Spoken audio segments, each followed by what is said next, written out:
Good evening class. আমি সন্তু, তোমরা দেখছো the learning expert 2.0 YouTube channel. তোমাদের সামনে যে ফুড এসআই এবং ক্লার্কশিপের এক্সামটা আসতে চলেছে, তার জন্য আজ জিকেজিএস এর ওপর থেকে 12 নম্বর ক্লাস হবে। তো এর আগে অলরেডি জিকেজিএস এর ওপর থেকে আমরা 11টা ক্লাস কিন্তু করে নিয়েছি। যদি তোমরা সেই ক্লাসগুলো না দেখে থাকো, ওপরে আই বাটনে দেখবে একটা লিঙ্ক শো হচ্ছে, অথবা এই চ্যানেলের ডেসক্রিপশন বক্সটা ফলো করো, তার মধ্যে প্লে লিস্টের লিঙ্ক প্রোভাইড করা আছে। সেটার উপরে ক্লিক করলে তোমরা এর আগে যে ক্লাসগুলো হয়ে গেছে সেই ক্লাসগুলো সেখান থেকে পরপর করে নিতে পারবে। আর প্রত্যেককে বলছি, ক্লাসগুলো প্রথম থেকে শেষ পর্যন্ত দেখবে, স্কিপ করে দেখবে না। আর ক্লাস যদি ভালো লেগে থাকে অবশ্যই অবশ্যই ক্লাসটাকে লাইক করবে। তো শুরু করছি আজকে জিকেজিএস এর উপরে 12 নম্বর ক্লাস। আজকের ক্লাসের ফার্স্ট কোশ্চেন দেখো, সাময়িক পত্রিকা সান্ধ্য, পত্রিকার নাম কি? সান্ধ্য। কে প্রকাশ করেন? তো সাময়িক পত্রিকা, এই যে সান্ধ্য নামক পত্রিকাটা, এটা প্রকাশ করেন ব্রহ্ম বান্ধব উপাধ্যায়। অপশন নাম্বার সি এর কিন্তু সঠিক অ্যান্সার। জাস্ট অনলাইনার ফরম্যাটে কোশ্চেনটা মাথায় রাখবে। চলে আসো পরবর্তী কোশ্চেন, হিম মিশ্রের তাপমাত্রা কত? তার আগে জানো হিম মিশ্রটা কি জিনিস? তো হিম মিশ্রণটা কি? হিম মিশ্রণটা হলো বরফ এবং লবণের মিশ্রণ। কি বললাম? বরফ ও লবণের মিশ্রণ, যেখানে 3 ভাগ বরফের সাথে 1 ভাগ লবণকে মিশ্রণ করা হয়, অর্থাৎ 3:1 অনুপাতে মিশ্রণটা করা হয়। তো হিম মিশ্রণ কাকে বলে? যে সমস্ত মিশ্রণ দিয়ে খুব কম উষ্ণতা সৃষ্টি করা যায় তাকে হিম মিশ্রণ বলে। অর্থাৎ 3 ভাগ বরফের সাথে যদি 1 ভাগ লবণ মেশায়, তাহলে তৈরি হয়ে যায় কি? তৈরি হয়ে যায় হিম মিশ্রণ। এবং তার টেম্পারেচার কত হয় সেটাই এখানকার কোশ্চেন। তার টেম্পারেচার হয় -23 ডিগ্রি সেন্টিগ্রেড। কিভাবে -23 ডিগ্রি সেন্টিগ্রেড হয় একটুখানি বলি। কারণ বরফের গুঁড়োর সাথে যখন আমরা লবণকে দ্রবীভূত করব, সেই লবণ দ্রবীভূত হওয়ার জন্য প্রয়োজনীয় যে তাপটা নেবে কার কাছ থেকে? তাপটা নেবে বরফের কাছ থেকে। এবং বরফ থেকে যখন আরো তাপ লবণ নিয়ে নিচ্ছে, এর ফলে কি হচ্ছে? বরফের টেম্পারেচার আরো কমে যাচ্ছে। কমে গিয়ে সেই হিম মিশ্রের তাপমাত্রাটা কত হয়ে যাচ্ছে? হিম মিশ্রের তাপমাত্রা হয়ে যাচ্ছে -23 ডিগ্রি সেন্টিগ্রেড। আর এই হিম মিশ্রণের মতো আরেকটা মিশ্রণ আছে, সেটা কি? সেটা হলো বরফ বরফ এবং ক্যালসিয়াম ক্লোরাইড। বরফ এবং ক্যালসিয়াম ক্লোরাইডের মিশ্রণ। তো এই বরফ এবং ক্যালসিয়াম ক্লোরাইডের মিশ্রণ ঘটালে যে মিশ্রণটা হয়, সেই মিশ্রণের টেম্পারেচার হয়ে যায় -50 ডিগ্রি সেন্টিগ্রেড। তো কোশ্চেন দেখবে, যদি হিম মিশ্র বলে, হিম মিশ্র মানে বলা হয় বরফ এবং লবণের মিশ্রণকে, 3 ভাগ বরফের সাথে 1 ভাগ লবণের মিশ্রণ, এবং তার টেম্পারেচার হয় কত? -23 ডিগ্রি সেন্টিগ্রেড। আর যদি কোশ্চেন স্পেসিফিক করে দেয় যে বরফের সাথে ক্যালসিয়াম ক্লোরাইড মেশালে সেই মিশ্রণের টেম্পারেচার কত হয়ে যায়, মিশ্রণের টেম্পারেচার হয়ে যায় -50 ডিগ্রি সেন্টিগ্রেড। এখান থেকে কোশ্চেন দেয়, তোমাদের অনেকবার কোশ্চেন দিয়েছে যে হিম মিশ্রণ কোন কাজে ব্যবহার করা হয়। এই হিম মিশ্রণ ব্যবহার করা হয় বাইরের দেশে যে সমস্ত মাছ মাংস এগুলোকে পাঠানো হয়, সেই মাছ মাংস যাতে না পচে যায়, পচনশীল বস্তুকে সংরক্ষণের জন্য, আইসক্রিম কুলফি মালাই ইত্যাদিকে সংরক্ষণের জন্য এই হিম মিশ্রণের ব্যবহার করা হয়। চলে আসো পরের কোশ্চেনে, পজিট্রন কণা কে আবিষ্কার করেন? Very very important question. Positron কণা কে আবিষ্কার করেন? প্রোটন, ইলেকট্রন, নিউট্রন, এই যে 4টে কণা, এগুলো কে আবিষ্কার করেন? এক্সাম পয়েন্ট অফ ভিউ থেকে ভেরি ভেরি ইম্পর্টেন্ট। তো পজিট্রন কে আবিষ্কার করেন? পজিট্রন আবিষ্কার করেন এন্ডারসন। অপশন নাম্বার সি এর কিন্তু সঠিক অ্যান্সার। এখানে অপশানে যে নামগুলো দেওয়া আছে প্রত্যেকটাই ইম্পর্টেন্ট। তো আমি এখানে অপশান ধরে ধরে প্রত্যেকটা পয়েন্ট ফ্যাক্টগুলো আমি এখান থেকে রিলেট করাচ্ছি। রাদারফোর্ডের সাথে রিলেট করো। রাদারফোর্ড কি আবিষ্কার করেন? রাদারফোর্ড আবিষ্কার করেন পরমাণুর থেকে যে রশ্মিগুলো বের হয় অ্যাটমের থেকে, সেগুলো কি, মানে যেগুলো তেজস্ক্রিয় মৌল থেকে যে রশ্মিগুলো বার হয়, আলফা রশ্মি, গামা রশ্মি, বিটা রশ্মি। তো আলফা রশ্মি এবং বিটা রশ্মি, এই দুটোর আবিষ্কারক, আলফা এবং বিটা রশ্মির আবিষ্কারক হলেন রাদারফোর্ড। নিলস বোর থেকে রিলেট করো, পড়ে এসেছি আমরা সায়েন্সে। নিলস বোর কি বলেছেন? নিলস বোর বলেছেন পরমাণুর যে অ্যাটমের যে কেন্দ্রে কি থাকে? অ্যাটমের কেন্দ্রে থাকে প্রোটন, আর কি থাকে? আর থাকে নিউট্রন। এই অ্যাটমের কেন্দ্রের চারপাশে ঘুরছে কি? অ্যাটমের চারপাশে ঘুরছে কি? ঘুরছে ইলেকট্রন। তো ইলেকট্রন নিউক্লিয়াসের চারপাশে একটা নির্দিষ্ট কক্ষপথে ঘুরছে, এই তত্ত্বটা কে দিয়েছেন? এই তত্ত্বটা দিয়েছেন নিলস বোর। স্যাডউইক থেকে রিলেট করবে এই কারণে, কারণ এর 2-3টে ক্লাসের আগে আমি পড়িয়েছিলাম যে প্রোটন, নিউট্রন এবং ইলেকট্রন এই তিনটে কে আবিষ্কার করেন। তো সেখানেই পড়িয়েছি তোমাদের যে স্যাডউইক কি আবিষ্কার করেছিলেন? স্যাডউইক আবিষ্কার করেছেন নিউট্রন, এবং তিনি নিউটন কত সালে আবিষ্কার করেছিলেন? 1932 সালে আবিষ্কার করেছেন। সালটা না মনে রাখলেও হবে, কিন্তু স্যাডউইক কি আবিষ্কার করেছেন বা নিউটন কি আবিষ্কার করেছেন যদি কোশ্চেন আসে, সেটা কিন্তু অবশ্যই এক্সাম পয়েন্ট অফ ভিউ থেকে ইম্পর্টেন্ট। তো এটা এখান থেকে মাথায় রাখবে। তাহলে বাকি থাকছে আর দুটো কণা, আর দুটো কি কি? প্রোটন কণা, আর একটা হলো কি? আর একটা হলো ইলেকট্রন। তো ফার্স্টে আবিষ্কার হয় কি? প্রোটন কি আবিষ্কার করেন? প্রোটন আবিষ্কার করেন গোল্ডস্টেন। কে আবিষ্কার করেন গোল্ডস্টেন।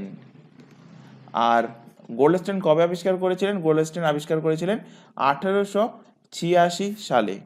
আর ইলেকট্রন আবিষ্কার হয় 1897 সালে। কে আবিষ্কার করেন? J J Thomson. 1897 সালে ইলেকট্রন আবিষ্কার করেন। তাহলে proton, Goldstein, electron, J J Thomson, এবং তারপরে 1932 সালে আবিষ্কৃত হয় নিউটন কণা। চলে আসো পরের কোশ্চেন। নন্দ রাজবংশের প্রতিষ্ঠাতা কে? মহাপাদ্যানন্দ, ধনানন্দ, অগ্রসেন না পাণ্ডুগতি? তো নন্দ যে ডাইনেস্টি, নন্দ যে রাজবংশ, সেই রাজবংশের প্রতিষ্ঠাতা হলেন মহাপদ্যানন্দ। অপশন নাম্বার এ এর কিন্তু সঠিক অ্যান্সার হবে। আর নন্দ বংশের শেষ রাজাকে? নন্দ বংশের শেষ রাজা হলেন ধনানন্দ।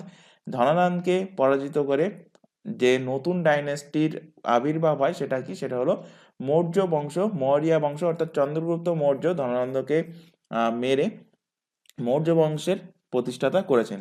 তো মহাপদ্মানন্দ থেকে কিছু ফ্যাক্ট রিলেট করো। মহাপদ্মানন্দেরকে কি বলা হয়? ভারতের ঐতিহাসিক সম্রাট। ভারতের ঐতিহাসিক সম্রাট কাকে বলে যদি কোশ্চেন দেয়? অ্যান্সার কি হবে? ভারতের ঐতিহাসিক সম্রাট বলা হয় মহাপদ্মানন্দকে। এছাড়া এখান থেকে রিলেট করো, যেহেতু মহাপদ্মানন্দ ক্ষত্রিয়দের মেরে, কারণ মহাপদ্মানন্দ এরা নাপিত বংশের ছিল, তো এরা ক্ষত্রিয়দের মেরে তাদের ডাইনেস্টি প্রতিষ্ঠা করেছিল, তাদের রাজবংশ প্রতিষ্ঠা করেছিল। তো সেই কারণে মহাপদ্মানন্দকে একটা উপাধি দেওয়া হয়েছে ক্ষত্রিয়দের হত্যা করার জন্য, কি? সর্বক্ষত্রিয়ান্তক উপাধি পেয়েছিলেন কে? মহাপদ্মানন্দ। এছাড়া আরো আর একটা উপাধি ছিল মহাপদ্মানন্দের, সেটা কি? সেটা হলো এক রাট উপাধি। এই যে এক রাট উপাধি, এই কোশ্চেনটা বহুবার এক্সামে দিয়েছে। এক রাট উপাধি কার? অ্যান্সার হবে মহাপদ্মানন্দের উপাধি হলো এক রাট উপাধি। চলে আসো পরবর্তী কোশ্চেন। এশিয়ার রোম নামে পরিচিত কোন শহরকে এশিয়ার রোম বলা হয়? তো এশিয়ার রোম বলা হয় দিল্লিকে। অপশন নাম্বার এ এর কিন্তু সঠিক অ্যান্সার। দিল্লির চিফ মিনিস্টারকে? বর্তমানে দিল্লি, প্রত্যেকেই জানো দিল্লি একটা ইউনিয়ন টেরিটরি, কেন্দ্রশাসিত অঞ্চল, এবং দিল্লি ভারতের রাজধানী। দিল্লির বর্তমান চিফ মিনিস্টার হলেন অরবিন্দ কেজরিওয়াল। কেন্দ্রশাসিত অঞ্চলের সিএমদের অতটা পাওয়ার থাকে না, পুলিশ সিএম এর হাতে থাকে না, পুলিশ থাকে সেন্ট্রালের হাতে। সেই কারণে অরবিন্দ কেজরিওয়ালের আন্ডারে কিন্তু কোনো পুলিশ নেই দিল্লিতে। আর দিল্লির বর্তমান যে গভর্নর, তাকে কি বলা হয়? Lieutenant governor. আর এমনি গভর্নর কখন বলা হয় সেটা কিন্তু একটা ক্লাসে তোমাদের বুঝিয়েছিলাম, আরও একবার বলে দিচ্ছি। যখন কেন্দ্রশাসিত অঞ্চলের গভর্নরের কথা বলবো সেটা হয়ে যাবে কি? সেটা হয়ে যাবে লেফটেন্যান্ট গভর্নর। আর যখন কোনো রাজ্যের রাজ্যপালের কথা বলবো সেখানে শুধুমাত্র বলবো কি? সেখানে শুধুমাত্র বলবো গভর্নর। তো লেফটেন্যান্ট গভর্নরকে দিল্লির লেফটেন্যান্ট গভর্নর হলেন বিনয় কুমার সাক্সেনা। চলে আসো পরবর্তী কোশ্চেন। আচ্ছা, এখানে তোমাদের একটা ছোট ইনফরমেশন দেওয়ার আছে। প্রত্যেকটা ক্লাসে ইনফরমেশনটা দেওয়া হয় এই কারণে, কারণ আমাদের প্রতিটা ক্লাসে নতুন ক্যান্ডিডেট অ্যাড হয়। তো এখানে এখন তোমাদের যে ক্লাসটা চলছে, এটা ফুড এসআই এর জিএস এর ক্লাস চলছে, এর পাশাপাশি ক্লার্কশিপের ক্লাসটাও চলছে। এছাড়া এই চ্যানেলে তোমাদের পিএসসি মিসলেনিয়াস, তারপর পুলিশের যাবতীয় এক্সাম এবং এসএসসি যে এক্সামগুলো নেয় প্রত্যেকটা এক্সামের জন্য কিন্তু সম্পূর্ণ ফ্রিতে প্রত্যেকটা এক্সাম ওয়াইজ আলাদা আলাদাভাবে কিন্তু ক্লাস চলে, লাইভ ক্লাস প্রোভাইড করা হয়। লাইভ ক্লাস যদি অ্যাটেন্ড না করতে পারো সেই ক্লাস পরবর্তীতে থেকে যায় রেকর্ডেড ফরম্যাটে, সুতরাং তোমরা পরবর্তীতেও সেই ক্লাসগুলো দেখতে পারবে। মাথায় রাখবে এই চ্যানেলে যে ক্লাসগুলো প্রোভাইড করা হয় প্রত্যেকটা ক্লাসে কিন্তু সম্পূর্ণ ফ্রিতে থাকে। আর এই ফ্রি ক্লাস অ্যাটেন্ড করার জন্য তোমাদের কিন্তু কোনো রকম ফিস লাগবে না এবং সম্পূর্ণ সিলেবাস ওয়াইজ কিন্তু ক্লাস প্রোভাইড করা হচ্ছে এই চ্যানেলে। অলরেডি প্রত্যেকটা এক্সামের জন্য ক্লাস শুরু হয়ে গেছে, কিছু কিছু এক্সামের ক্লাস শুরু হবে সামনে। আর এখানে আরেকটি ইনফরমেশন দিয়ে রাখি, তোমরা যদি এই যে এক্সামগুলোর নাম দেখতে পাচ্ছ এই এক্সামের জন্য যদি প্রিপারেশান নিতে চাও, নিচে যে হোয়াটসঅ্যাপ নাম্বারটা দেখতে পাচ্ছ এই নাম্বারে আমাদেরকে ইনফর্ম করো, কারণ হোয়াটসঅ্যাপে এই এক্সামের জন্য আলাদা আলাদা গ্রুপ ওপেন করা আছে এবং সেখানে কিন্তু তোমাদের সমস্ত রকম ইনফরমেশান কখন কোন দিন কোন ক্লাস হবে বা এক্সাম ওরিয়েন্টেড কোনো ইম্পর্টেন্ট যদি কোনো নোটিশ থাকে সব কিছুই কিন্তু তোমাদের হোয়াটসঅ্যাপে প্রোভাইড করা হয়। এছাড়া এখানে আরও আরেকটি ইনফরমেশান দেওয়ার আছে, তোমরা এখন বর্তমানে যে চ্যানেলটাতে ক্লাসটা দেখছো চ্যানেলের নাম হলো দ্য লার্নিং এক্সপার্ট 2.0। এই চ্যানেলেই তোমাদের সম্পূর্ণ GK GS, current affairs, English এবং রিজনিং এই ক্লাসগুলো তোমরা এই চ্যানেল থেকে সম্পূর্ণ প্রতিটা এক্সামের জন্য সিলেবাস ওয়াইজ পেয়ে যাবে। আর ম্যাথের ক্লাস করার জন্য প্রতিটা এক্সামের জন্যেরই কথা বলছি, আমাদের আরেকটা চ্যানেল ওপেন করা হয়েছে, চ্যানেলের নাম হলো ম্যাথস বাই সন্তু স্যার। এখানে অলরেডি ম্যাথের ফাউন্ডেশন ব্যাচ শুরু হয়ে গেছে, তাই প্রত্যেককে বলছি তোমরা সামনে যে সমস্ত এক্সামের জন্য প্রিপারেশন নিতে চাও, টার্গেট যে সমস্ত এক্সাম আছে তোমাদের, তো চ্যানেল দুটোকে সাবস্ক্রাইব করে রাখো, বেল আইকনকে অল নোটিফিকেশন সেট করে রাখো এবং সেই এক্সামের জন্য প্রিপারেশন এই দুটো চ্যানেল থেকে নিতে থাকো। চলে আসো পরবর্তী কোশ্চেন, ভারতের বৃহত্তম স্টক এক্সচেঞ্জ কোনটা? বিএসই, এনএসই, ডোলেক্স না সিএসই? তো ভারতের সবথেকে বৃহত্তম যে স্টক এক্সচেঞ্জ সেটা হলো national stock exchange, option number B এর কিন্তু সঠিক অ্যান্সার। তো এনএসই এর ফুল ফর্ম কি বললাম? এর ফুল ফর্ম হলো national stock exchange, national stock exchange. এই ন্যাশনাল স্টক এক্সচেঞ্জ এর ফাউন্ডেশন কবে, এর এস্টাবলিশ কবে হয়? এর এস্টাবলিশ হয় 1992 সালে, যেটা ভারতের সব থেকে বড় স্টক এক্সচেঞ্জ। এর হেডকোয়ার্টার কোথায় অবস্থিত? এর হেডকোয়ার্টার অবস্থিত মুম্বাইতে, মুম্বাই মহারাষ্ট্রে এর হেডকোয়ার্টার অবস্থিত। আর ন্যাশনাল স্টক এক্সচেঞ্জের বর্তমান যিনি চেয়ারম্যান পদে নিযুক্ত আছেন তার নাম কি? তার নাম হলো গিরিশচন্দ্র চতুর্বেদী। গিরিশচন্দ্র চতুর্বেদী। ক্যাগের সাথে গোলাবে না, ক্যাগ বর্তমানে কে? বর্তমান ক্যাগ হলো গিরিশচন্দ্র মুর্মু। আর এনএসির অর্থাৎ ন্যাশনাল স্টক এক্সচেঞ্জের চেয়ারম্যানকে, সেই চেয়ারম্যান তার নাম হলো গিরিশচন্দ্র চতুর্বেদী। তো এই দুটো এখান থেকে মাথায় রাখবে, স্পেলিংটা একটুখানি এখানে মিস্টেক হয়েছে, গিরিশচন্দ্র চতুর্বেদী। বিএসসি থেকে রিলেট করো, এই কোশ্চেনটা বহুবার এক্সামে দিয়েছে। বিএসসি এর ফুল ফর্ম কি? বিএসসি এর ফুল ফর্ম হলো Bombay stock exchange. Bombay stock exchange. এই বোম্বে স্টক এক্সচেঞ্জ থেকে যে কোশ্চেনটা তোমাদের দিয়েছিল যে এশিয়ার সব থেকে পুরানোতম স্টক এক্সচেঞ্জের নাম কি? Oldest stock exchange of Asia, oldest stock exchange of Asia. তো এশিয়ার ওল্ডেস্ট মানে ভারতেরও ওল্ডেস্ট হবে। তো এশিয়ার পাশাপাশি কি? এশিয়ার পাশাপাশি ইন্ডিয়ারও ওল্ডেস্ট স্টক এক্সচেঞ্জ, তার নাম কি? তার নাম হলো বোম্বে স্টক এক্সচেঞ্জ। এই বোম্বে স্টক এক্সচেঞ্জের ইস্টাবলিশ কবে হয়? বোম্বে স্টক এক্সচেঞ্জের ইস্টাবলিশ হয়, যেহেতু ওল্ডেস্ট সেই কারণে ডেট মনে রাখতে হবে। তো এর ইস্টাবলিশ হয় 9 জুলাই 1875 সালে এর ইস্টাবলিশ হয়। এর হেডকোয়ার্টারও অবস্থিত কোথায়? এর হেডকোয়ার্টারও অবস্থিত মুম্বাই মহারাষ্ট্রে। আর বোম্বে স্টক এক্সচেঞ্জের বর্তমান যিনি চেয়ারম্যান পদে নিযুক্ত আছেন তার নাম কি? তার নাম হলো প্রমোদ আগারওয়াল। প্রমোদ আগারওয়াল। সিএসই থেকে রিলেট করো। সিএসই কি? সিএসই হলো Calcutta stock exchange. Calcutta Calcutta stock exchange, শর্টে লিখলাম। স্টক এক্সচেঞ্জটা খাতায় তোমরা ফুল ফর্মে লিখে রাখবে। এর এস্টাবলিশ কবে হয়েছিল? এস্টাবলিশ হয়েছিল 1908 সালে। ক্যালকাটা থেকে বুঝতেই পারছো এর হেডকোয়ার্টার কোথায় অবস্থিত। এর হেডকোয়ার্টার কলকাতাতেই অবস্থিত। আর বর্তমানে এই ক্যালকাটা স্টক এক্সচেঞ্জের যিনি চেয়ারম্যান পদে নিযুক্ত আছেন, যেহেতু এটা কলকাতায় অবস্থিত সেই কারণে চেয়ারম্যানের নামটা মাথায় রাখবে। চেয়ারম্যান হলেন কে? চেয়ারম্যান হলেন ভাস্কর ব্যানার্জি। ভাস্কর ব্যানার্জি। আচ্ছা, এখানে তোমাদের একটা কথা বলে রাখি, প্রতিটা ক্লাসেই বলা হয় এই যে এক্সট্রা ইনফরমেশনগুলো এখানে নোট ডাউন করানো হচ্ছে, এগুলো কিন্তু অবশ্যই খাতায় নোট করবে, কারণ এগুলো পিডিএফ আকারে তোমরা ডাউনলোড করতে পারবে না। শুধুমাত্র প্রিন্টেড কোশ্চেন অ্যান্সার যেগুলো আছে সেগুলোই পিডিএফ আকারে ডাউনলোড করতে পারবে। কিভাবে ডাউনলোড করবে? নিচে যে টেলিগ্রাম লিঙ্কটা দেখতে পাচ্ছ @theLearningExpertSD, অথবা এই চ্যানেলের ডেসক্রিপশন বক্সটা ফলো করো, তার মধ্যে টেলিগ্রামের লিঙ্ক প্রোভাইড করা আছে, সেটার উপর ক্লিক করলে তোমরা টেলিগ্রামে জয়েন হতে পারবে এবং সেখান থেকে প্রতিটা ক্লাসের পিডিএফ তোমরা ডাউনলোড করে নিতে পারবে। আর একটা কথা বলে রাখি, যদি তোমাদের ক্লাস ভালো লেগে থাকে তাহলে অবশ্যই কিন্তু ক্লাসগুলোকে তোমরা লাইক করবে, তোমার বন্ধু বান্ধবের মধ্যে শেয়ার করবে। পরের কোশ্চেনে আসো, প্রথমে কবে ভারতীয় মুদ্রার অবমূল্যায়ন ঘটানো হয়? তো অবমূল্যায়ন বলতে কি? অবমূল্যায়ন বলতে আধুনিক যে মুদ্রানীতি, সেই মুদ্রানীতি অনুযায়ী অবমূল্যায়নের অর্থ হলো একটা সুনির্দিষ্ট বিনিময় হার পদ্ধতিতে দেশের যে মুদ্রা, সেই দেশের মুদ্রার মূল্য অন্য দেশের মুদ্রার বিপরীতে আনুপাতিক হারে কমে যায়। একেই বলা হয় কি? একে বলা হয় অবমূল্যায়ন। এখনো পর্যন্ত দেশে 4বার অবমূল্যায়ন হয়েছে। কবে কবে হয়েছে?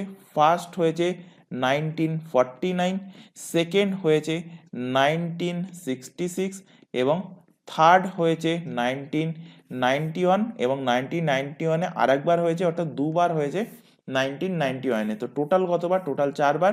তো এখানে কোশ্চেন জানতে চাইছে যে প্রথমে কবে হয়েছে, তো এক্ষুনি বলে দিলাম, প্রথমে হয়েছে 1949 সালে। অপশান নাম্বার এ এর কিন্তু সঠিক অ্যান্সার। চলে আসো পরের কোশ্চেনে, নিচের কোনটি দূষিত রক্ত বহন করে? আমরা ন্যাচারালি জানি যে শরীরে অক্সিজেনযুক্ত রক্ত বহন করে কে? অক্সিজেনযুক্ত রক্ত বহন করে ধমনী। আর দূষিত রক্ত বহন করে কে? দূষিত রক্ত বহন করে শিরা। কিন্তু এমন দুটো বিপরীত আছে, ব্যতিক্রম আছে, সেটা ফুসফুসের সঙ্গে হার্টকে কানেক্ট করে সেই শিরা বা ধমনী। যে দুটোতে ব্যতিক্রম হয়, অর্থাৎ ফুসফুসীয় শিরাতে বাহিত হয় কি? বাহিত হয় অক্সিজেনযুক্ত রক্ত, আর অক্সিজেন যুক্ত রক্ত, আর ফুসফুসীয় ধমনীতে যায় হার্ট থেকে কার্বন ডাইঅক্সাইড যুক্ত রক্ত, এবং কার্বন ডাইঅক্সাইড যুক্ত রক্তকেই বলা হয় কি? দূষিত রক্ত। তো এখানে কোশ্চেন জানতে চাইছে যে নিচের কোনটি দূষিত রক্ত বহন করে? তো অ্যান্সার হয়ে যাবে ফুসফুসীয় ধমনী দূষিত রক্ত বহন করে। অপশান বি এর সঠিক অ্যান্সার হবে। বহুবার কোশ্চেনটা এক্সামে দিয়েছে, রিপিটেড কোশ্চেন, ইম্পর্টেন্ট কোশ্চেন, মাথায় রাখবে। এখানে একটু ছবি এঁকে সহজভাবে বোঝাচ্ছি। হৃৎপিণ্ডের একটা লামসাম ছবি আমি এখানে আঁকছি। এখানে হৃৎপিণ্ডের, মানুষের হৃৎপিণ্ডেরই ছবি লামসাম আঁকলাম। মানুষের হৃৎপিণ্ডের প্রকোষ্ঠ কটা? কোশ্চেন দেয়। মানুষের হৃৎপিণ্ডের প্রকোষ্ঠ হলো 4টে। কি কি? দুটো অলিন্দ, দুটো নিলয়, অর্থাৎ ডান অলিন্দ, ডান অলিন্দকে ইংলিশে বলা হয় রাইট অ্যাট্রিয়াম, এবং বাম অলিন্দকে বলা হয় লেফট অ্যাট্রিয়াম। অর্থাৎ অলিন্দ ইংলিশ হলো অ্যাট্রিয়াম, সেখান থেকে ডান হলে রাইট, বাম হলে লেফট। একই ভাবে বাম নিলয় আর ডান নিলয়কে কি বলা হয়? ডান নিলয়কে বলা হয় রাইট ভেন্ট্রিকেল, অর্থাৎ আরভি লিখলাম। আর বাম নিলয়কে বলা হয় কি? লেফট ভেন্ট্রিকেল, অর্থাৎ এলভি। এবার দেখো, সারা শরীর থেকে কোশ্চেন দেয়, সারা শরীর থেকে রক্ত, এই সারা শরীর থেকে রক্ত আসে, রক্ত প্রথমে হৃৎপিণ্ডের কোন প্রকোষ্ঠে আসে? তো অ্যান্সার কি হবে? সারা শরীরের থেকে রক্ত হৃৎপিণ্ডের ডান অলিন্দে আসে, অর্থাৎ রাইট অ্যাট্রিয়ামে আসে। তো সারা শরীর থেকে কি প্রকার রক্ত আসবে? আসে কার্বন ডাই অক্সাইড যুক্ত দূষিত রক্ত, এই আর ডান অলিন্দে আসে। ডান অলিন্দে আসার পর সেই রক্ত চলে আসে কোথায়? সেই রক্ত চলে আসে ডান নিলয়ের মধ্যে। এরপর ডান নিলয়, এখানে অলিন্দ আর নিলয় থেকে আরেকটা কোশ্চেন দেয় যে হৃৎপিণ্ডের কোনটাকে রিসিভার বলা হয় আর কোনটাকে পাম্পিং বলা হয়, মানে পাম্প করে কোন অংশটা। তো হৃৎপিণ্ডের মধ্যে রক্তকে রিসিভ করে সবসময় অলিন্দ, রক্তকে রিসিভ করে, আর রক্তকে পাম্প করে বের করে দেয় সবসময় নিলয়, সে ডান নিলয় হোক বা বাম নিলয় হোক। তো ডান অলিন্দে রক্ত আসলো, রিসিভ হলো, এবার এখানে কপাটিকা আছে, কপাটিকা খুলে রক্ত চলে আসবে কোথায়, রক্ত চলে আসবে ডান নিলয়ের মধ্যে। এরপর ডান নিলয় যখন প্রেশারাইজ করার ফলে সেই রক্ত এই হৃৎপিণ্ডের পিছন দিয়ে একটা ধমনী আছে, সেটা কি, সেটা হলো ফুসফুসীয় ধমনী। মাথায় রাখবে, হৃৎপিণ্ড থেকে রক্ত যখন বেরোবে সেই যে নালিকা, সেই নালিকাকে বলা হয় ধমনী। তাই হৃৎপিণ্ড থেকে রক্ত বেরোচ্ছে, তাই এর নাম কি, এর নাম হলো ফুসফুসীয় ধমনী, ফুসফুসীয় ধমনী। এই ফুসফুসীয় ধমনী দিয়ে কোন রক্ত আসলো, সেই সারা শরীরের যে কার্বন ডাইঅক্সাইড যুক্ত রক্ত, সেই কার্বন ডাইঅক্সাইড যুক্ত রক্ত আসলো এবং এসে কোথায় যাচ্ছে, সেই রক্ত ফুসফুসীয় ধমনীর দ্বারা যাচ্ছে ফুসফুসের কাছে, সেখানে গিয়ে কার্বন ডাইঅক্সাইড ছেড়ে দেবে এবং ফুসফুস থেকে অক্সিজেন গ্রহণ করবে। তো অক্সিজেন গ্রহণ করার ফলে রক্ত হয়ে গেল শুদ্ধ, হয়ে যাওয়ার পর সেই রক্ত ফুসফুস থেকে শরীর যখন হৃৎপিণ্ডে প্রবেশ করবে, তো মাথায় রাখবে যখন হৃৎপিণ্ডে রক্ত প্রবেশ করে সেই যে নালিকা, সেই নালিকাকে কি বলা হয়, সেই নালিকাকে বলা হয় শিরা। আর হৃৎপিণ্ড থেকে রক্ত বেরোয় যে নালিকা, তাকে বলা হয় ধমনী। সেই কারণে যখন রক্ত প্রবেশ করেছিল রাইট অ্যাট্রিয়ামে অর্থাৎ ডান অলিন্দে, সেই যে নালিকা তাকে বলা হয় শিরা। আর একইভাবে যখন ফুসফুস থেকে রক্ত আবার হৃৎপিণ্ডে প্রবেশ করছে, সেই নালিকাকেও আমরা শিরা বলবো, যেহেতু ফুসফুস থেকে আসে তাই একে বলবো কি, একে বলবো ফুসফুসীয় শিরা। তো ফুসফুসীয় শিরা দ্বারা কোন রক্ত প্রবেশ করছে, অক্সিজেন যুক্ত শুদ্ধ রক্ত প্রবেশ করলো কোথায়, লেফট অ্যাট্রিয়াম অর্থাৎ বাম অলিন্দে। তো বাম অলিন্দেও দেখতে পাচ্ছ, এখানে বাম অলিন্দ রিসিভারের কাজ করছে অর্থাৎ তাতে প্রবেশ করলো। এবার বাম অলিন্দ থেকে রক্ত চলে আসবে কোথায়, চলে আসবে বাম নীলায়, এবং বাম নীলায় প্রেসারাইজ করে সেই রক্তকে ধমনীর মাধ্যমে অর্থাৎ অক্সিজেন যুক্ত রক্তকে ধমনীর মাধ্যমে সারা শরীরে ছড়িয়ে দেবে। তো এই প্রসেসটাই হয় হৃৎপিণ্ডে। এছাড়া ডিটেলসে তোমাদের হৃৎপিণ্ডের যে ক্লাসগুলো সেগুলো বায়োলজি ফাউন্ডেশন ব্যাচে করানো হবে, এবং বায়োলজি ফাউন্ডেশন ব্যাচ কিন্তু তোমাদের শুরু হবে রিসেন্টলি। অবশ্যই বায়োলজি ফাউন্ডেশন ব্যাচে যে ক্লাসগুলো করানো হবে সেগুলো কিন্তু তোমরা অ্যাটেন্ড করবে, কারণ প্রত্যেকটা এক্সামের জন্য, যে সমস্ত এক্সামে তোমাদের জিকে জিএস থাকবে, প্রত্যেকটা এক্সামের জন্য কিন্তু ইম্পর্টেন্ট। চলে আসো পরের কোশ্চেন, অ্যাসিড দ্রবণে নীল লিটমাস কাগজ কোন রং ধারণ করে? এই একটা কোশ্চেন। আরেকটা কোশ্চেন দেয় যে অ্যাসিডের জায়গায় বলে দেয় যে ক্ষার দ্রবণে লাল লিটমাস কোন কালার ধারণ করে?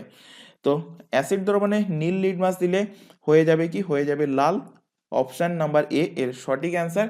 আর সেম জিনিসটা যদি আমি ক্ষারে দেই, তখন ক্ষার কি হবে, ক্ষারে যদি নীল লিটমাস দেই কোনো রং পরিবর্তন হবে না, ক্ষারে দিতে হবে লাল লিটমাস। লাল লিটমাস দিলে ক্ষার সেটাকে পরিবর্তন করে দেয় কি কালার, নীল কালার করে দেয়। অনেক সময় এক্সামিনার কিন্তু এখান থেকে ঘুরিয়ে কোশ্চেন করে, এক্সামিনার কোশ্চেন দেবে যে ক্ষারে নীল লিটমাস দিলে কি কালার পরিবর্তন হবে, তো কালারে কিন্তু পরিবর্তন হবে না, তখন অ্যান্সার হবে কি, অপরিবর্তিত থাকবে। সুতরাং কোশ্চেন কি দিচ্ছে একটুখানি খেয়াল করে অ্যান্সার করবে। চলে আসো পরের কোশ্চেন, রাজ্য সরকারের সর্বোচ্চ আইনজ্ঞ আধিকারিক হলেন কে? তো এই কোশ্চেনটা অলরেডি পড়ানো হয়েছে, এর আগে যে 11টা সেশন তোমাদের 11টা ক্লাস হয়েছে তার মধ্যেই পড়িয়েছিলাম। রাজ্য সরকারের সর্বোচ্চ আইনজ্ঞকে বলা হয় কি, বলা হয় অ্যাডভোকেট জেনারেল। সেম কোশ্চেন, রাজ্যের জায়গায় যদি এখানে কেন্দ্র সরকার থাকতো তখন অ্যান্সার হতো কি, তখন অ্যান্সার হতো অ্যাটর্নি জেনারেল। অর্থাৎ অ্যাটর্নি জেনারেল হলো সেন্ট্রাল গভর্নমেন্ট অর্থাৎ কেন্দ্র সরকারের সর্বোচ্চ আইনজ্ঞ, কেন্দ্র সরকারের সর্বোচ্চ আইন আধিকারিক হলো কে, অ্যাটর্নি জেনারেল। বর্তমানে অ্যাটর্নি জেনারেল পদে কে নিযুক্ত আছেন? বর্তমানে অ্যাটর্নি জেনারেল পদে নিযুক্ত আছেন, তার নাম হলো আর ভেঙ্কাটারামানি। আর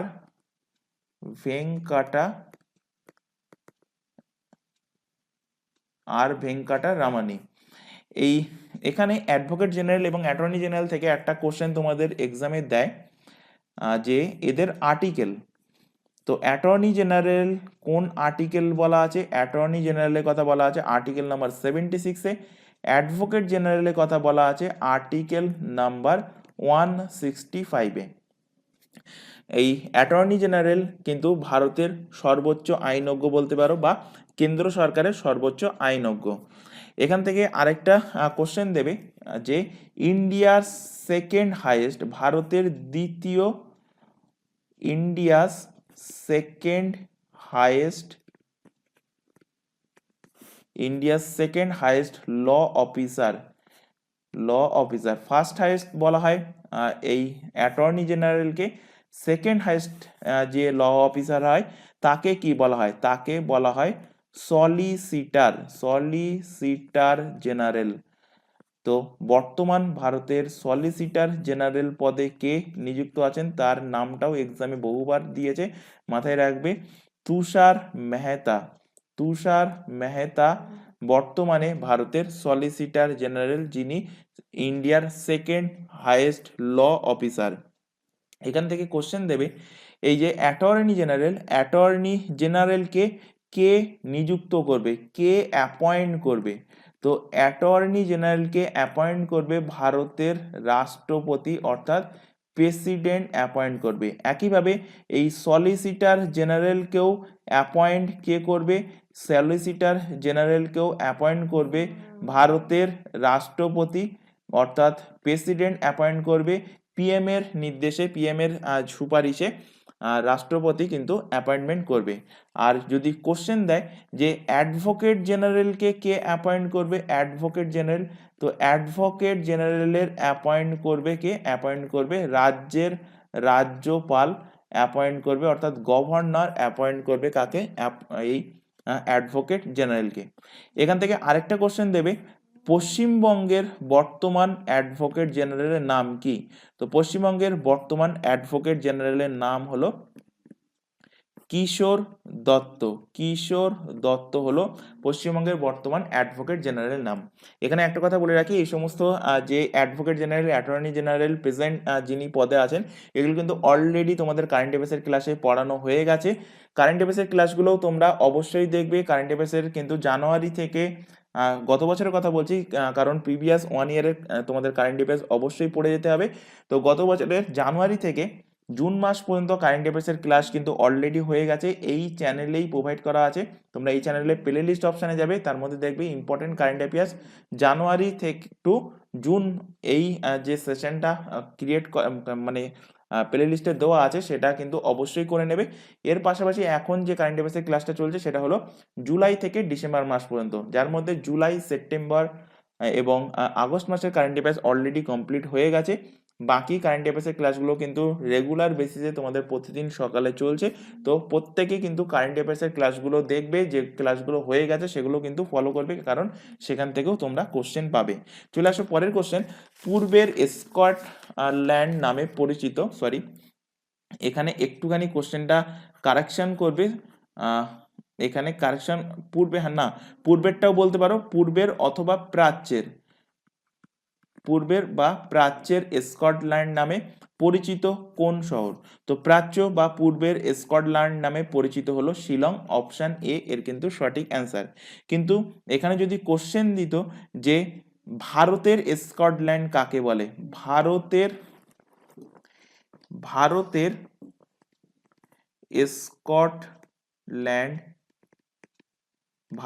স্কটল্যান্ড কাকে বলা হয়? তো ভারতের স্কটল্যান্ড বলা হয় কুর্গকে। কুর্গ কোথায়? কুর্গ জায়গাটা অবস্থিত কর্ণাটকে অবস্থিত কুর্গ। কুর্গের নাম চেঞ্জ হয়েছে, বর্তমান নাম কি? বর্তমান নাম হলো কোগাডু। তো এই কোগাডুকে বলা হয় কি? ভারতের স্কটল্যান্ড, অর্থাৎ কুর্গকে বলা হয় ভারতের স্কটল্যান্ড। আর যদি বলা হয় প্রাচ্যের স্কটল্যান্ড কাকে বলে, তখন অ্যান্সার হয়ে যাবে শিলং। এই শিলং হলো মেঘালয়ের ক্যাপিটাল অফ মেঘালয়াস ক্যাপিটাল কি? শিলং। তো মেঘালয়ের প্রসঙ্গ যেহেতু এসছে, এখান থেকে একটা কোশ্চেন তোমাদের এক্সামে দিয়েছিল, শিলং কোন পাহাড়ে অবস্থিত? গারো, খাসি, জয়ন্তী। গারো অপশান এতে ছিল, খাসি অপশান বিতে ছিল, জয়ন্তী ছিল অপশান সিতে, আর অপশান ডিতে কোনো একটা পাহাড়ের নাম দিয়ে দিয়েছিল। তো এখানে ম্যাক্সিমাম ক্যান্ডিডেট ভুল করেছিল, কারণ জানে গারো, খাসি, জয়ন্তী পাহাড় মেঘালয়তে অবস্থিত। তো কোশ্চেনটা একটু টাফ, সেই টাফ লেভেলের কোশ্চেন থাকার জন্য এক্স্যাক্ট যে অ্যান্সার সেটা কিন্তু তোমাদের জানতে হবে, কারণ তোমাদের ধরেই যেতে হবে, যেহেতু ফুড এসআই প্রায় 13 লাখ থেকে 13.5 লাখ ফর্ম ফিল আপ জমা পড়েছে এবং ভ্যাকান্সি মাত্র 480টা। তো কোশ্চেন কিন্তু অবশ্যই হার্ড লেভেলের হবে, কোশ্চেন টাফ হবে। তো সেই কারণে তোমাদের প্রিপারেশনটা, তারপরে তোমরা জানো যে 4টে সেকশানে পরীক্ষা হবে, মানে প্রথম দিন 2টো শিফটে, দ্বিতীয় দিন 2টো শিফট, 4টে শিফটে এক্সাম হবে। তো সেই কারণে প্রতিটা শিফটে কিন্তু তোমাদের কোশ্চেন লেভেল একটু হার্ড থাকবে, তো সেই হিসেবে প্রিপারেশন নিতে হবে। তো শিলং কোন পাহাড়ের পাদদেশে অবস্থিত? শিলং খাসি পাহাড়ের পাদদেশে অবস্থিত। এখান থেকে যেহেতু মেঘালয়ের প্রসঙ্গ এসে, মেঘালয় থেকে কিছু ফ্যাক্ট রিলেট করে দিই। মেঘালয় ক্যাপিটাল হলো কি? ক্যাপিটাল শিলং। মেঘালয়ের সিএম কে বর্তমান চিফ মিনিস্টার হলেন কোনরাড সাংমা। কোনরাড সাংমা। আর মেঘালয়ের বর্তমান যিনি গভর্নর পদে নিযুক্ত আছেন তার নাম হলো ফাগু চৌহান। ফাগু চৌহান। এখান থেকে রিলেট করো, এই খাসি পাহাড়ের পাদদেশেই অবস্থিত মৌসি নারামের চেরাপুঞ্জি। কালারটা চেঞ্জ করে নি, মৌসি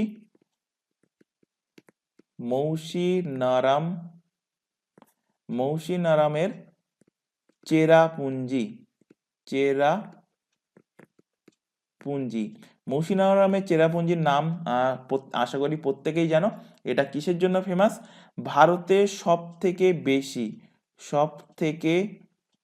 বেশি বৃষ্টিপাতের জন্য। ভারতে সব থেকে বেশি বৃষ্টিপাত হয় কোথায়? চেরাপুঞ্জিতে। মৌসিনরামের চেরাপুঞ্জিতে হয়। সেটা কোথায় অবস্থিত? খাসি পাহাড়ের পাদদেশেই এই মৌসিনরাম অবস্থিত, এবং সেটা অবস্থিত মেঘালয়তে। এবার এখান থেকে রিলেট করায় কুর্গের নাম বলে দিলাম কি? কোগাডু বর্তমান। এবার কুর্গ থেকে রিলেট করো, এই কুর্গেই ভারতের সব থেকে বেশি কফি উৎপাদন হয়। তো কোশ্চেন দেবে, ভারতের সব থেকে বেশি কফি উৎপাদন হয় কোন রাজ্যে? তো অ্যান্সার কি হবে? আচ্ছা, আমি এখানে লিখেই দিচ্ছি, ভারতের সব থেকে বেশি কফি উৎপাদন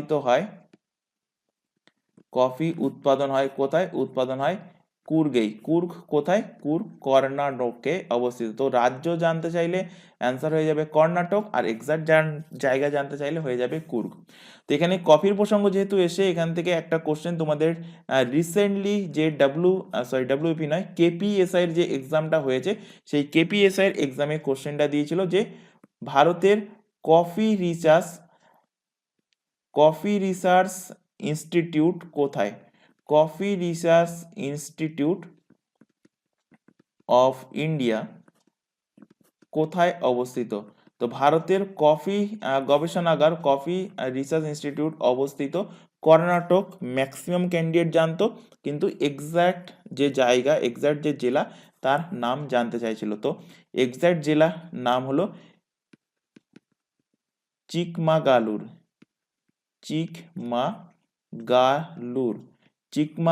কোথায়? কর্ণাটকে। তো কর্ণাটকের চিকমাগালুরে অবস্থিত। এবং তোমাদের চা গবেষণাগারও কোশ্চেন দিয়েছিল ডব্লিউপিএসআই এক্সামে।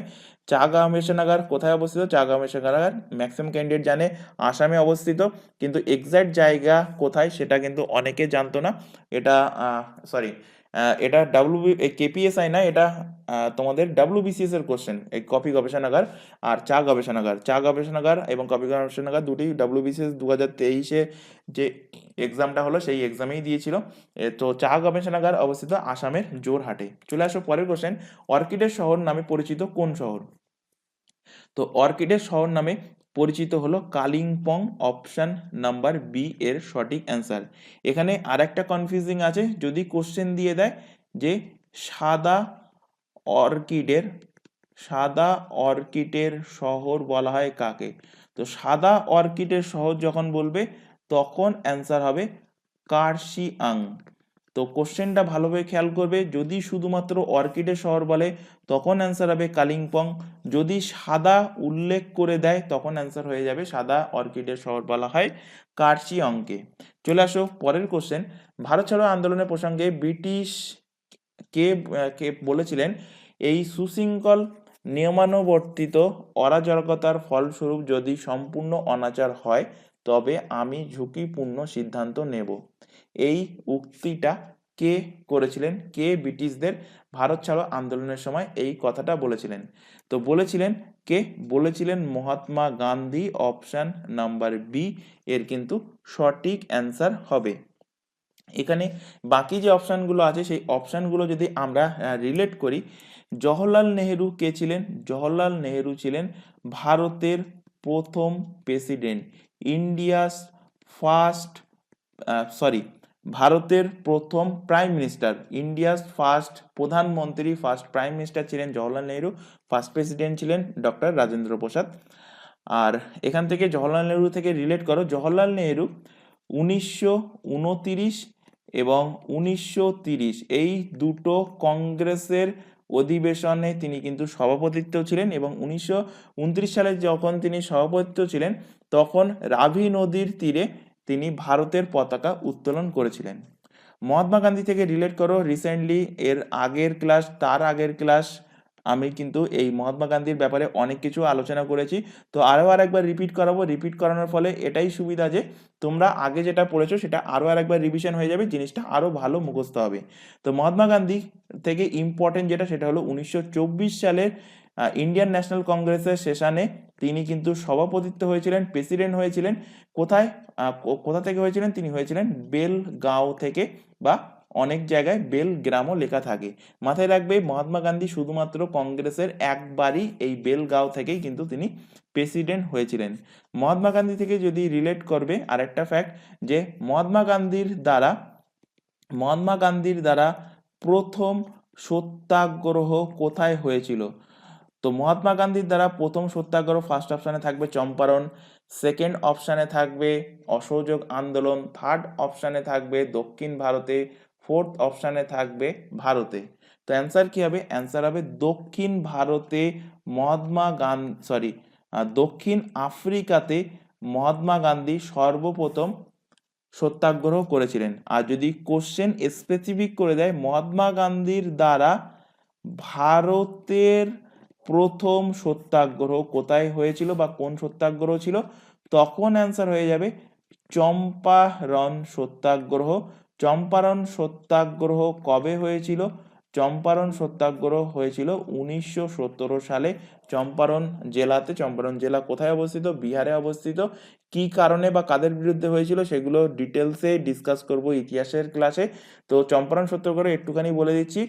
তখন নীল জমিদাররা ছিল, সেই নীল জমিদাররা কৃষকদের ওপরে অত্যাচার করছিল, সেই নীল জমিদারদের বিরুদ্ধে গান্ধীজি কিন্তু 1917 সালে বিহারের চম্পারণে গিয়ে ইন্ডিয়ার প্রথম সত্যাগ্রহ শুরু করেছিলেন। রাজা গোপালাচারী থেকে ফ্যাক্ট রিলেট করো, এখানে কালিটা চেঞ্জ করে নিই একটুখানি।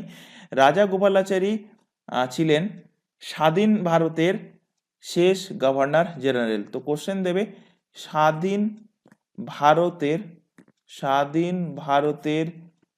শেষ গভর্নর জেনারেল কে ছিলেন? তো স্বাধীন ভারতের বহুবার কোশ্চেন এক্সামে দিয়েছে, তো স্বাধীন ভারতের শেষ গভর্নর জেনারেল ছিলেন রাজা গোপালাচারী।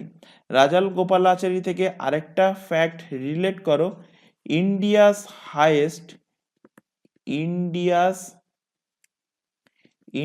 দাঁড়াও কালিটা চেঞ্জ করে নি, এখানে বোঝাই যাচ্ছে না। ইন্ডিয়াস হাইয়েস্ট সিভিলিয়ান অ্যাওয়ার্ড কি? ইন্ডিয়াস হাইয়েস্ট সিভিলিয়ান অ্যাওয়ার্ড হলো ভারত রত্ন। তো সর্বপ্রথম ফার্স্ট ভারত রত্ন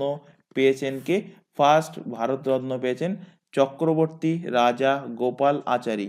এখানে ভারত রত্নর প্রসঙ্গ যেহেতু আসলো, রিসেন্টলি দুজন ভারত রত্ন পেয়েছেন 2024 সালে। কে পেয়েছেন? দুজনই কিন্তু রাজনৈতিকের সাথে তারা সম্পর্কিত।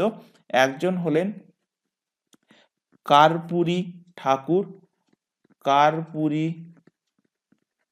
ঠাকুর, আরেকজন হলেন লাল কৃষ্ণ আডবাণী, লাল কৃষ্ণ আডবাণী। এরা দুজন 2024 সালে ভারতরত্ন অ্যাওয়ার্ড পেয়েছে। তো এই ফ্যাক্টটা কিন্তু অবশ্যই মাথায় রাখবে। আর এখান থেকে আরেকটা ফ্যাক্ট রিলেট করো, আচ্ছা রাজা গোপালাচারী ইতিহাসে পড়াবো যখন রিলেট করাবো, এখানে এইগুলো মনে রাখলেই হয়ে যাবে। বল্লভভাই প্যাটেল থেকে রিলেট করো। বল্লভভাই প্যাটেলকে বলা হয় কি আয়রন ম্যান অফ ইন্ডিয়া, অর্থাৎ ভারতের লৌহ মানব। আয়রন ম্যান অফ ইন্ডিয়া কাকে বলা হয়? বাংলাতে কোশ্চেন থাকলে থাকবে ভারতের লৌহ মানব কাকে বলা হয়? লৌহ মানব বলা হয় বল্লভভাই প্যাটেলকে। এই বল্লভভাই প্যাটেলের একটা উপাধি দেওয়া হয়েছিল কি সর্দার উপাধি দেওয়া হয়েছিল। সর্দার উপাধি কে কারা দিয়েছিল বা কোন আন্দোলনের পর দেওয়া হয়েছিল? তো সর্দার উপাধি দেওয়া হয়েছিল বারদৌলি সত্যাগ্রহ যেটা হয়েছিল, সেই বারদৌলি সত্যাগ্রহের পর বারদৌলি সত্যাগ্রহে অংশগ্রহণকারী মহিলারা মহাত্মা গান্ধীর আদেশে বল্লভভাই প্যাটেলকে সর্দার উপাধি দিয়েছিলেন। এখান থেকে আরেকটা ফ্যাক্ট রিলেট করো বল্লভভাই প্যাটেলকে যদি কোশ্চেন দেয়, ভারতের প্রথম হোম মিনিস্টার কে ছিলেন? India's first home minister. তো ভারতের প্রথম হোম মিনিস্টার ছিলেন কে? ইন্ডিয়াস ফার্স্ট হোম মিনিস্টার ছিলেন সর্দার বল্লভভাই প্যাটেল। চলে আসো পরবর্তী কোশ্চেন। 1897 সালে স্বদেশী ভান্ডার প্রতিষ্ঠা করেন কে? তো 1897 সালে স্বদেশী ভান্ডার প্রতিষ্ঠাতা হলেন রবীন্দ্রনাথ ঠাকুর। অপশন নাম্বার ডি এর সঠিক অ্যান্সার।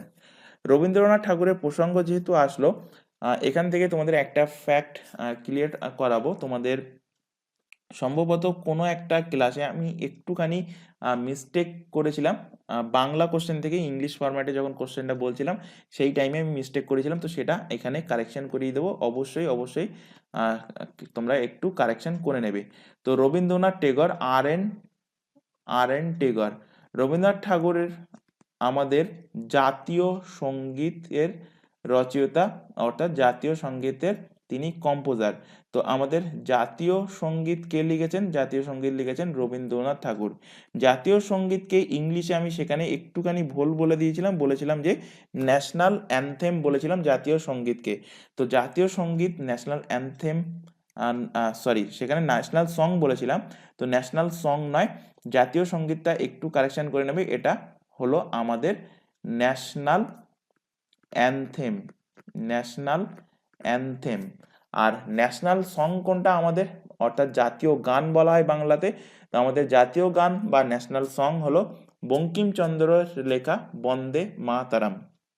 তো যাই হোক, এই জাতীয় সঙ্গীত ন্যাশনাল অ্যানথেম যেটা হলো কি জনগণ মন, জনগণ মন। এই জনগণ মন এই গানটা সর্বপ্রথম কোথায় কবে গাওয়া হয়? তো সর্বপ্রথম গাওয়া হয় 1911 সালের যে সেশনটা হয়েছিল ইন্ডিয়ান ন্যাশনাল কংগ্রেসের, সেই সেশনে।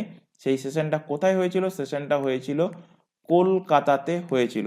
তো কলকাতাতে 1911 সালের সেশনে সর্বপ্রথম জনগণ মন এই গানটা গাওয়া হয়। এবং এই জনগণ মন এই গানটা ভারতের ন্যাশনাল অ্যানথেম হিসাবে সিলেক্ট করেছিল কে? ন্যাশনাল অ্যানথেম হিসাবে সিলেক্ট করেছিল কে? সিলেক্ট করেছিল মাথায় রাখবে সুভাষচন্দ্র বোস। এক্সামে কোশ্চেন দিয়েছিল, মাথায় রাখবে যে জনগণ মন এই গানটা যে ন্যাশনাল অ্যানথেম হবে সেটা সিলেকশন কে করেছিল? সিলেকশন করেছিল সুভাষচন্দ্র বোস। আর এই জনগণ মন এই গানটা আমাদের ভারতের সংবিধান দ্বারা গৃহীত হয় কবে? বহুবার কোশ্চেন দিয়েছে, সংবিধান দ্বারা গৃহীত হয় কবে? অপশানে থাকবে 26 নভেম্বর 1949, অপশানে থাকবে 26 জানুয়ারি 1950, অপশানে থাকবে 24 জানুয়ারি 1950, আর একটা অপশান দিয়ে দেবে। তো অ্যান্সার কি হবে? ম্যাক্সিমাম ক্যান্ডিডেট মেরে আসবে হয় 26 নভেম্বর নতুবা মেরে আসবে 26 জানুয়ারি 1950। তো অ্যান্সার কি হবে? অ্যান্সার হবে জনগণ মন এই গানকে সংবিধান দ্বারা গৃহীত করা হয় 24 জানুয়ারি 24 জানুয়ারি 24 জানুয়ারি 1950 সালে ভারতের সংবিধান দ্বারা জনগণ মন এই গানটাকে ন্যাশনাল অ্যানথেম হিসাবে গৃহীত করা হয়। এখান থেকে আরেকটা কোশ্চেন দেবে এই জনগণ মন এই গানের থেকে, যে এই গানটা গাওয়ার সময় কত সময় নির্ধারণ করা আছে। তো এই জনগণ মন এই গানটা গাওয়ার সময় যেটা নির্ধারণ আছে সেটা হলো কি, সেটা হলো 52 সেকেন্ড। মাথায় রাখবে 52 সেকেন্ড ধরে কিন্তু আমাদের জাতীয় সঙ্গীত গাওয়ার নিয়ম বলা আছে। রবীন্দ্রনাথ ঠাকুরের প্রসঙ্গ যেহেতু এসে, রবীন্দ্রনাথ ঠাকুর আমাদের ভারত ছাড়া আরও আরেকটি দেশের তিনি জাতীয় সঙ্গীত লিখেছেন। সেটা কোন দেশের? সেটা হলো বাংলাদেশের জাতীয় সঙ্গীত লিখেছেন। তো বাংলাদেশের জাতীয় সঙ্গীত কি? বাংলাদেশের জাতীয় সঙ্গীত লিখেছেন সেটা হলো আমার সোনার বাংলা। তো কোশ্চেন দেয় যে রবীন্দ্রনাথ ঠাকুর ভারতের জাতীয় সঙ্গীতের পাশাপাশি তিনি কোন দেশের জাতীয় সঙ্গীত লিখেছেন? তো অ্যান্সার হবে আমার সোনার বাংলা। এটা লিখেছেন কোন দেশের জন্য? লিখেছেন বাংলাদেশের জন্য। এখান থেকে রবীন্দ্রনাথ ঠাকুরের ফ্যাক্ট যেহেতু আলোচনা করছি, এখান থেকে আরও আরেকটা ফ্যাক্ট তোমাদের রিলেট করিয়ে দিই রবীন্দ্রনাথ ঠাকুর থেকে। রবীন্দ্রনাথ ঠাকুর 1913 সালে নোবেল পুরস্কার পান এবং তিনি সর্বপ্রথম ভারতীয় যিনি নোবেল পুরস্কার পেয়েছিলেন। কিসে পেয়েছিলেন? তিনি সাহিত্য পেয়েছিলেন। কোন গ্রন্থ রচনার জন্য? গীতাঞ্জলি। গীতাঞ্জলি রচনার জন্য তিনি কিন্তু নোবেল পুরস্কার পেয়েছিলেন। এখানে অপশান এতে দেখো আছে সরলা দেবী। তো সরলা দেবী থেকে একটা ফ্যাক্ট তোমাদের রিলেট করাবো। এখান থেকে তোমাদের কোশ্চেন দিতে পারে যে ভারতে সর্বপ্রথম লক্ষ্মী ভাণ্ডার, ভারতে প্রথম লক্ষ্মী ভাণ্ডার চালু করেন কে? যেহেতু লক্ষ্মী ভাণ্ডার এখন বর্তমানে আমাদের ওয়েস্ট বেঙ্গল গভর্নমেন্টের একটা প্রজেক্ট, একটা প্রকল্প। তো এখান থেকে কোশ্চেন দিতে পারে যে ভারতের সর্বপ্রথম লক্ষ্মী ভাণ্ডারের চালু করেন কে? লক্ষ্মী ভাণ্ডারের শুরু করেন এই সরলা দেবী। কবে শুরু করেছিলেন? 1904 সালে তিনি লক্ষ্মী ভাণ্ডার তিনি শুরু করেছিলেন। এখান থেকে আরেকটা কোশ্চেন দেবে যে Indian first national level women organization কে প্রতিষ্ঠা করেছিলেন? অর্থাৎ ভারত স্ত্রী মহামণ্ডল কে প্রতিষ্ঠা করেছিলেন? প্রতিষ্ঠা করেছিলেন সরলা দেবী। বিপিনচন্দ্র পাল থেকে রিলেট করো। বিপিনচন্দ্র পালকে বলা হয় ভারতের বিপ্লবী চিন্তাধারার জনক, বা ইংলিশে বলা হয় কি father of revolutionary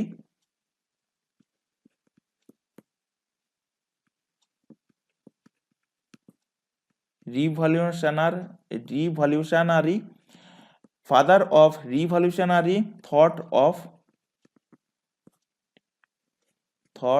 of India. অর্থাৎ ভারতের বিপ্লবী চিন্তাধারার জনক বলা হয় কাকে? বলা হয় বিপিন চন্দ্র পালকে। চলে আসো পরের কোশ্চেন। এশিয়ার কোন মহিলা প্রথম ইংলিশ চ্যানেল পার করেন? তো এর জাস্ট আগের দিনের ক্লাসেই পড়িয়েছি, এখানে বেশি ডিসকাস করব না। তো অ্যান্সার হয়ে যাবে আরতি শাহ, অপশন এ এর সঠিক অ্যান্সার। কবে তিনি পার করেছিলেন? 1959 সালে পার করেছিলেন। এশিয়া তথা ভারতের প্রথম মহিলা হিসাবে তিনি ইংলিশ চ্যানেল পার করেন। আর যদি এখান থেকে কোশ্চেন দেয় যে প্রথম ভারতীয় হিসেবে কে ইংলিশ চ্যানেল পার করেন, তখন অ্যান্সার হয়ে যাবে প্রথম ভারতীয় হিসেবে ইংলিশ চ্যানেল পার করেন তার নাম হলো মিহির সেন 1958 সালে। চলে আসো পরের কোশ্চেনে। প্রথম বিদ্যুৎ চালিত রেলগাড়ি চলে কোথা থেকে কোথার মধ্যে? তো প্রথম বিদ্যুৎ চালিত রেলগাড়ি চলে মুম্বাই ভিটি থেকে কুরলার মধ্যে। অপশন নাম্বার এ এর সঠিক অ্যান্সার। প্রথম বিদ্যুৎ চালিত অর্থাৎ ইলেকট্রিক দ্বারা চালিত রেলগাড়ি চলা শুরু হয়েছিল কবে? 1925 সালে শুরু হয়েছিল। যদি কোশ্চেন দেয় ভারতের প্রথম রেল ব্যবস্থা চালু হয় কবে? ভারতের প্রথম রেল চালু হয় কবে? তো ভারতের প্রথম রেল চালু হয়, এক্সাক্ট ডেট মনে রাখতে বলেছিলাম, 16 এপ্রিল 1853 সালে ভারতের প্রথম ট্রেন চালু হয়, প্রথম রেল ব্যবস্থা চালু হয়। এখান থেকে তোমাদের কোশ্চেন দেবে যে এই যে ট্রেন ব্যবস্থা চালু হয়, তো প্রথমে কোথা থেকে কোথার মধ্যে চলেছিল? প্রথমে চলেছিল বড়িবান্দার। কোথার মধ্যে পড়ে? বড়িবান্দার পড়ে বোম্বের মধ্যে, তো বরিবান্দার বোম্বে টু থানের মধ্যে। তো অনেক বইতে শর্টে লেখা থাকে বোম্বে টু থানে, কিন্তু এখন কোশ্চেন লেভেল এতটাই টাফ করছে সেই কারণে কিন্তু এক্সাক্ট জায়গা জানতে তোমাদের হবে। যেমন তোমাদের ডাব্লিউবিসিএস এর এক্সামে দিয়েছিল কোশ্চেন যে কফি গবেষণাগার কোথায় অবস্থিত, এক্সাক্ট কোথায় অবস্থিত, চা গবেষণাগার এক্সাক্ট কোথায় অবস্থিত।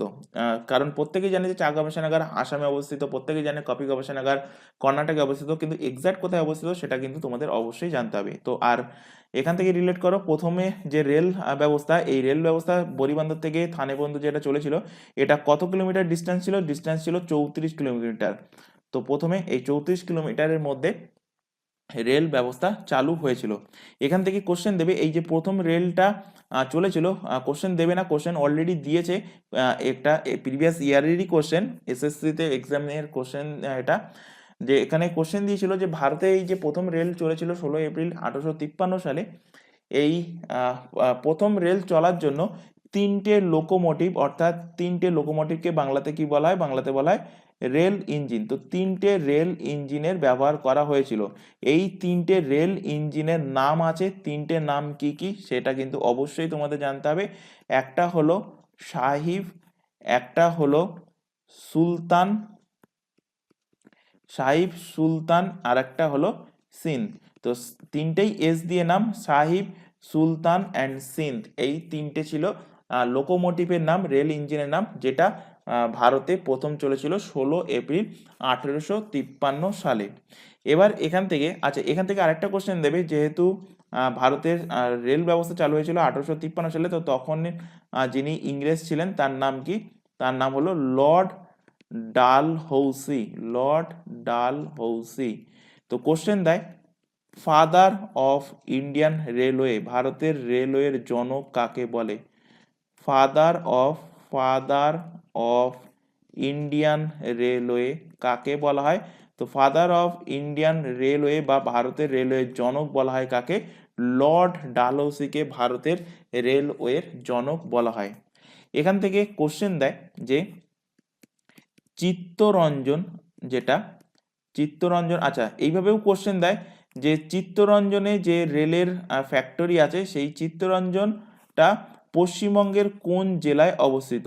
তো চিত্তরঞ্জন থেকে আগে রিলেট করো যে চিত্তরঞ্জনের রেলের কোন প্রকার জিনিস তৈরি হয়, রেলের চাকা তৈরি হয়, রেলের বগি তৈরি হয়, না রেলের ইঞ্জিন তৈরি হয়?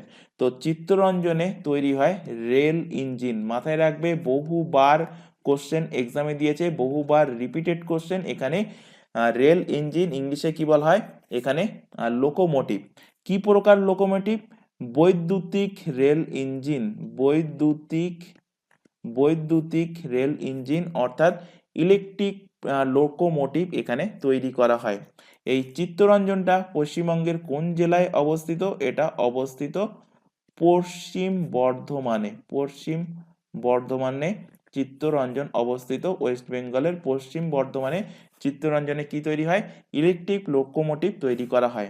এখান থেকে কোশ্চেন দেবে, এখন তোমরা ম্যাক্সিমাম ট্রেন দেখেছো যে হয়ে গেছে কি আইসিএফ। আইসিএফ এর ফুল ফর্ম কি? Integral coach factory. যদি তোমরা লোকাল ট্রেনের কথা বলছি, লোকাল ট্রেন নতুন নতুন যে তোমাদের নতুন যদি লোকাল ট্রেন হয়, পুরানোগুলোর কথা বলছি না, তো সেই লোকাল ট্রেনে তোমরা গেটের কাছে দেখবে একটা সেখানে ফলক লাগানো থাকে, সেখানে দেখবে আইসিএফ লেখা থাকে এবং তার পাশে এক্সাক্ট জায়গার নাম লেখা থাকে। এই যে ইন্টিগ্রাল কোচ ফ্যাক্টরি, এটা তৈরি হচ্ছে কোথায়? তো এটা তৈরি হচ্ছে মুম্বাইতে তৈরি হচ্ছে। তো মুম্বাইতে কি তৈরি হয়? মুম্বাইতে তৈরি হয় সেখানে কোচ ফ্যাক্টরি, অর্থাৎ সেখানে কিন্তু রেলের কোচ তৈরি করা হয়। আর এই আইসিএফ এর ইন্টিগ্রাল কোচ ফ্যাক্টরি যেটা মুম্বাই, এটা পুরো বিশ্বের সব থেকে বড় রেল কোচ ম্যানুফ্যাকচারার, অর্থাৎ রেল কোচ এরা তৈরি করে। তো এখান থেকে কোশ্চেন দেবে যে world's largest rail coach manufacture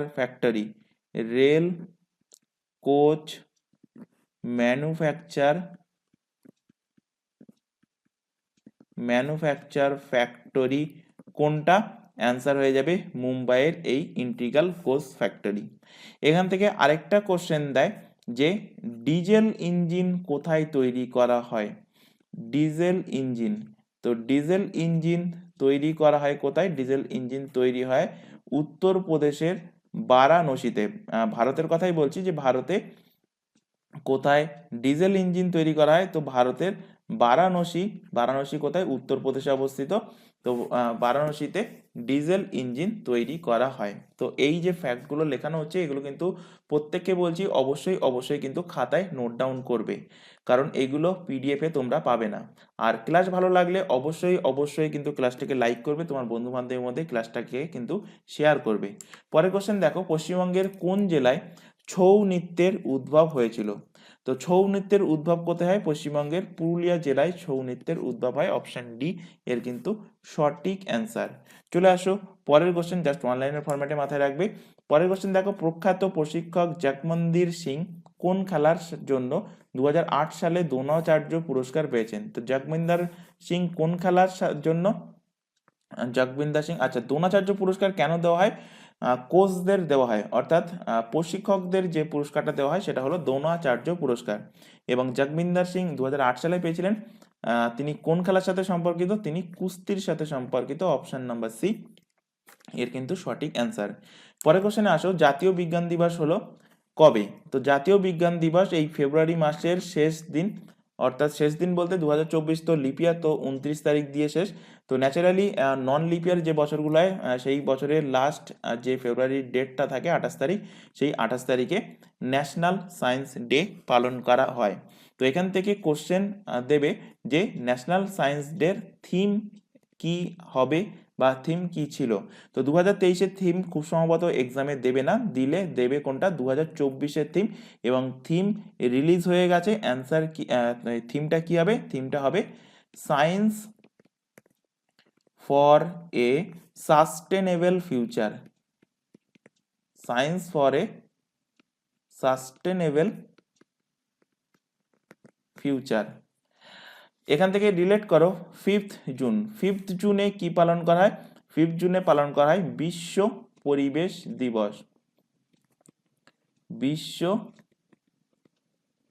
পরিবেশ দিবস কবে পালন করা হয়? 5th জুনে পালন করা হয়। কোশ্চেন দেবে, বিশ্ব পরিবেশ দিবসে 2023-এর থিম কি ছিল? ইম্পর্টেন্ট থিম, অলরেডি পড়ানো হয়ে গেছে এটা। তো অ্যান্সার হবে hashtag beat plastic, beat plastic pollution. Beat plastic pollution ছিল বিশ্ব পরিবেশ দিবসের 2023-এর থিম।